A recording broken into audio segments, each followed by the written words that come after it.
Hey guys, Shendaman or Shendaman here. I'm here today with a video on the Perfect Suppression Tier 3 build for Shadowhunter.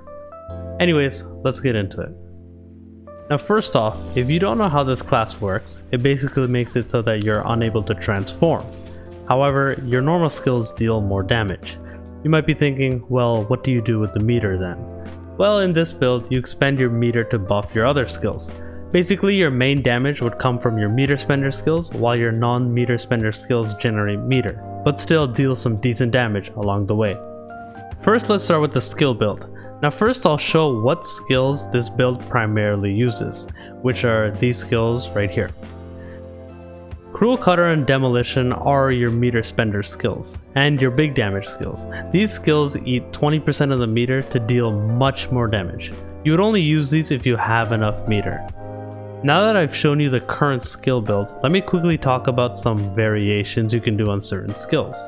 On Decimate, some people opt to take weak point detection rather than encroachment discharge. This lets the skill generate meter if you're having a hard time doing so in the first place. If you don't like any of the meter spender skills, you can replace any of them with other meter spender skills like Nimble Cut or Spinning Weapon. Keep in mind that it may be hard to balance the meter with Nimble Cut, since it's a very low cooldown meter spender skill. You could also replace some skills with non-meter spender skills like Demonic Clone. Pick your preference really. For the Awakening skill, you literally only have one option, which is Gates of Eruption, so use that. As for runes you would use, it's pretty standard, but I'll quickly show what I would use on a Perfect Suppression build. I would put a Rage rune on Demonic Slash since it's a low cooldown dash, and it's also a gap closer. Galewind on Demolition due to its long animation, Bleed on Slasher since it's also a low cooldown, Stall your highest wealth rune in Howl since it's your main meter gain. Depending on what tripod you took on Decimate, you can either opt to take a wealth rune or a Galewind here. If you took weak point detection, then you can take a wealth rune for the skill to generate more meter. Otherwise, just put a Galewind on it. Thrust Impact can have an overwhelm for extra stagger.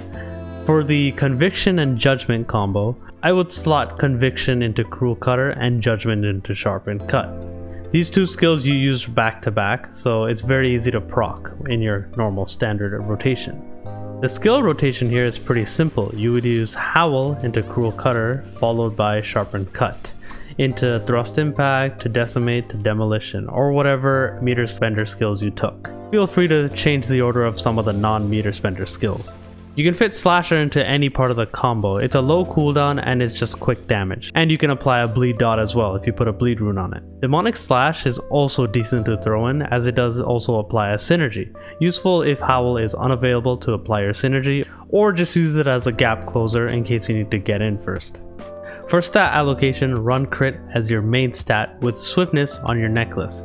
I recommend you do this for early tier 3. Later on, you can choose between crit focus or swiftness focus. If you decide to go more swiftness focus, you'll have to make up for the loss in crit. For engravings, obviously your class engraving is needed. You can leave it at level 1 since each level doesn't give much extra damage, or you can get it at level 3. It's up to you. Grudge 3 is obviously a really good DPS engraving. Adrenaline is something you can take if you need extra crit.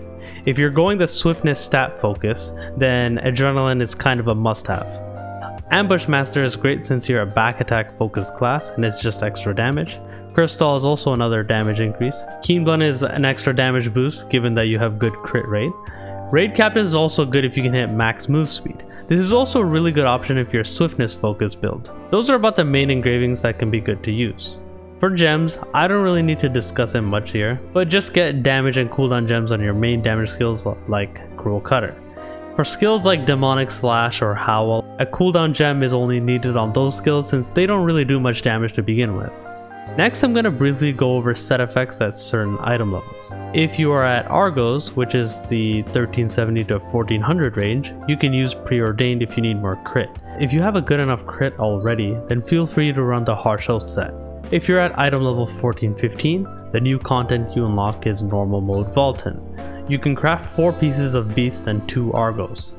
And finally, I mentioned in my earlier Relic Sets video, if you're watching this with only Vaultin released, then you can go 2-piece Salvation and either 2-piece Entropy or Nightmare, with of course the last 2 pieces being Beast or Argos set. Nightmare reduces your mana cost by 50% and increases damage by 12%. Entropy increases your crit damage and increases it even more when you head or back attack. Pick whichever you prefer. Later on, you'll want to go for a 6-set Entropy or Nightmare. I'll make a separate video on this when the time comes. But anyways, that's about it on the Perfect Suppression Tier 3 guide. If you have any questions, feel free to comment and I'll do my best to answer them. If you found the video helpful, please consider subscribing and hit the bell. Also check out my Twitch channel and my Discord. Anyways, peace!